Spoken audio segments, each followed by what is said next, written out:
Last week, a group of 74 health professionals signed an open letter to urge all parents to pause on tracking and to reconsider whether the surveillance childhood we're sleepwalking into is really benefiting our children. So, is tracking fundamentally harmful or just an innocent tool? And when, where and why would you track your children? And when do you stop tracking them? Well, joining me now is journalist Esther Walker and Clare Fernyhough, founder of campaign group Smartphone Free Childhood. Esther and Clare, welcome to the programme. I'm going to come to you first, Clare, because you created this letter. Why? Hi, yeah, I mean, I totally get why parents want to track their kids. It's convenient, and we all want to keep our kids safe, don't we? But we've been speaking increasingly to psychologists and health professionals who are all saying the same thing. They're saying that actually there could be some really unintended psychological consequences associated with tracking, and that we need to pause, reflect, and ask ourselves, what message are we sending, both to ourselves as parents and to our children, about the world that we live in, if we say that we need to know your precise geographical location at any given time? You know, we're implicitly telling that the world is unsafe, and there is no evidence for that. There is no evidence whatsoever that tracking makes our kids any safer, but it's a norm that's rapidly becoming embedded. So before we sleepwalk into it, the psychologists are saying, let's pause. You know, we've sleptwalked into norms before, haven't we? We did it with social media and kids, and now we're trying to reverse that, and it's quite hard. So before this becomes completely normalized, we're asking, you know, we're at a juncture now. We need to pause, reflect, think about actually the messages we're sending and the potential unintended consequences, both for us and for our children. Esther, you track your kids. Why do you do that? Yes, I don't quite track my children. I track their things. So when my daughter started walking to school independently when she was 11, she's now 14, there was a transition period where, you know, this was a new thing that she was doing, and she doesn't go to school very far away. But there was a transition period where I did want to know where she was, and she was okay with that. And I put a tracker in her bag, and that was also so that she could find her bag, because the school was very big and she's a bit vague and she does lose things. So it was more than one thing.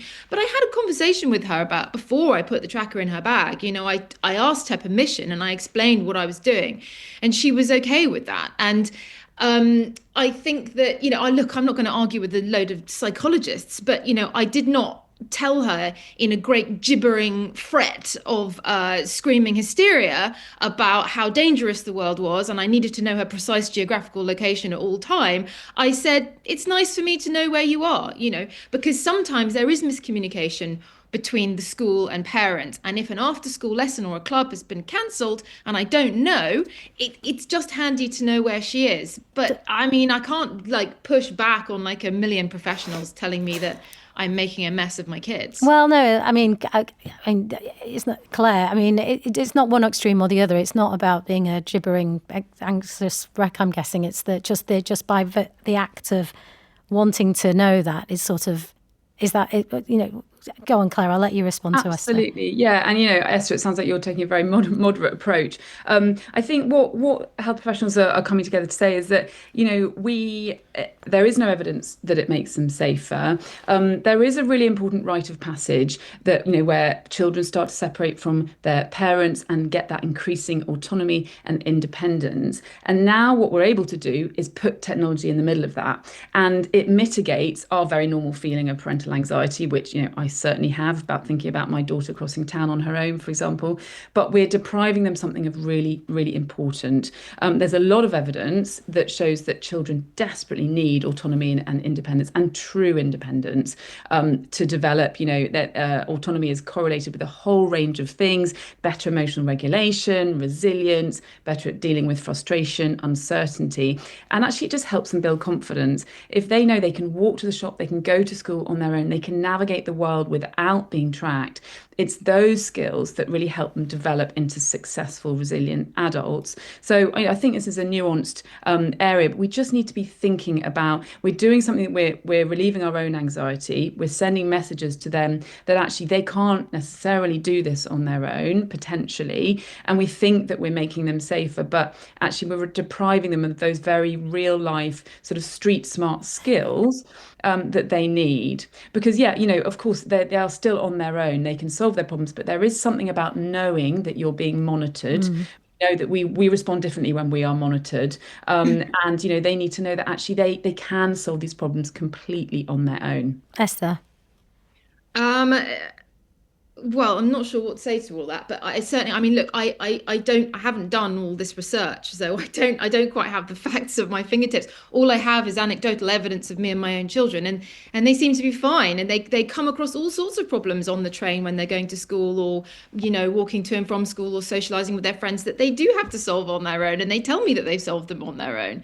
So I don't think that I mean, I just personally in my daily life, I really haven't found that my children don't do things or are scared or whatever because they're not aware at all times that there's a tracker in their bag. I mean, I can't possibly argue with any facts or figures.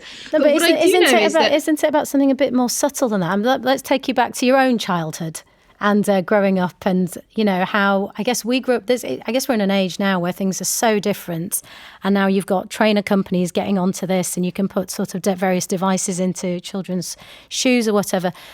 It's just knowing, sort of underlying, that somebody knows where you are kind of makes you behave differently in the world to I guess how you and I might have behaved, knowing that we just had to be a bit more vigilant. Well, I mean, And my street own smart. childhood, my parents were allowed us a great deal of freedom, Sure. because they valued our independence and freedom over their own kind of neurosis and anxiety. But let me tell you, that did not stop me from growing up into an extremely anxious adult. And I think we do need to interrogate this myth that pre-tech parents were not anxious or neurotic about their children. And I knew a great deal of people, my peers, who were not allowed their independence. They were not allowed to go out and do those things because their parents were unduly worried about, the danger of the world or of London. I grew up in London. London's a very dangerous place. And I never encountered that many problems. But if I'd known that someone knew where I was, I think I would have found it very comforting. Lots to unpick here. Claire, is there any evidence that parents and children are feeling more anxious because of this? There's not a huge amount of research into digital tracking itself because it's a very new phenomenon. There is a lot of research into children who have more autonomy are less anxious. There's swathes of evidence on that. But I think there's a wider point that's really important here, which is tracking is now driving the belief that children need to have smartphones at a younger and younger age.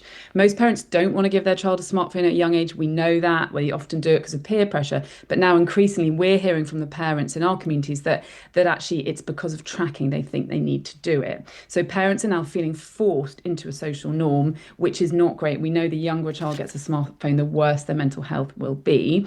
And I think we also need to look at the marketing that's coming from these companies who are profiting financially from kids being tracked all the time. And that there is a financial transaction at the heart of this here, and we do need to also be asking this: is it helping us, is it helping our kids, or is it actually making us dependent on these devices, which now it's very, very hard to say children can't have one, which actually is a really, really important thing to think about. We also work with a lot of head teachers in our movement who say they felt unable to ban phones from schools because the number one reason now is because parents want to track. We had one head teacher told recently, if you ban phones, you're going to have blood on your hands because if something happens to my child, it will be your fault. And this is not rational. This is not based on evidence. This is based on perception. And I think we need to think really carefully about what is our perception and what is actually the real life evidence. The world is not more dangerous than it has been, but because we can do this thing now, there's almost this, we're concluding that if we don't do it, they're somehow not safe. And I think that's the thing at the heart of all of this that we just need to question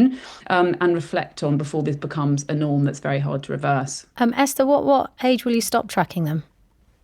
I think that it's an ongoing conversation, surely, with your children. And I feel very lucky that I have the kind of relationship with my children where I can talk about these things sort of openly and honestly. And I talk, it comes up in the news all the time. My children aren't stupid. They read newspapers and they know about these things. I do think that I do know parents who have children at university who continue to track their children at university. And I do not want to sound judgmental, but I do think that is perhaps an error, because it's one thing knowing, is Sam on the coach already on the way home from football, and like, what time is he going to be here? Am I going to put his dinner on or not? And it's another thing looking at your child somewhere in a nightclub in Newcastle at 3 a.m. Esther, will you be able to resist the urge though, Esther? It's not really an urge. As I said, it's an ongoing, intelligent, adult conversation with my children. I'm going to read out, because we've got loads of social on this. I'm going to read out some of the messages. I have a young friend who can track me. I find this very comforting, being in my 70s and live alone. Sometimes when walking home at night, I ask her to track me. Personally, I think it's a brilliant facility. Another one here saying, my daughter tracks me on her iPhone and I don't mind it one bit. I find it comforting to think that she knows where I am, and I'm not yet at the stage where I don't know where I am. Another one saying, I track my mum in her own home. I call it spy camera, but she's 94, lives completely independently, even though I visit every other day. It's just brilliant for peace of mind. And my daughter and I track each other as a safety tool. I don't stalk her, but I can check where she is if she's on a night out. She's in her 20s. So this is a lot of adults tracking adults as well. And just very quickly to both of you, do you have concerns about being tracked by companies and services? Because that is the other thing that is starting to become more standardised. Yeah, I mean, absolutely. And also not just companies, but we know that, children on Snapchat, for example, their location can be picked up by other people. So tracking can actually make them less safe. But yeah, this norm where we're all tracking each other all the time, and certainly companies as well, is really worrying. I think we also need to just get better at not knowing, at being able to live with that uncertainty as adults and as children. And I think, technology is now sort of stopping that happening, and we just need to keep that muscle and be able to live with a little bit of uncertainty. I mean, so many messages coming in. I'm going to end the programme with a couple more, but thank you, Claire and Esther, for that. So much food for thought. Someone has got in touch to say, could it be that knowing you're tracked would make you feel safe, but then make you more likely to take risks because mummy and daddy know where I am and they can save me? So interesting. Join me tomorrow for more Woman's Hour.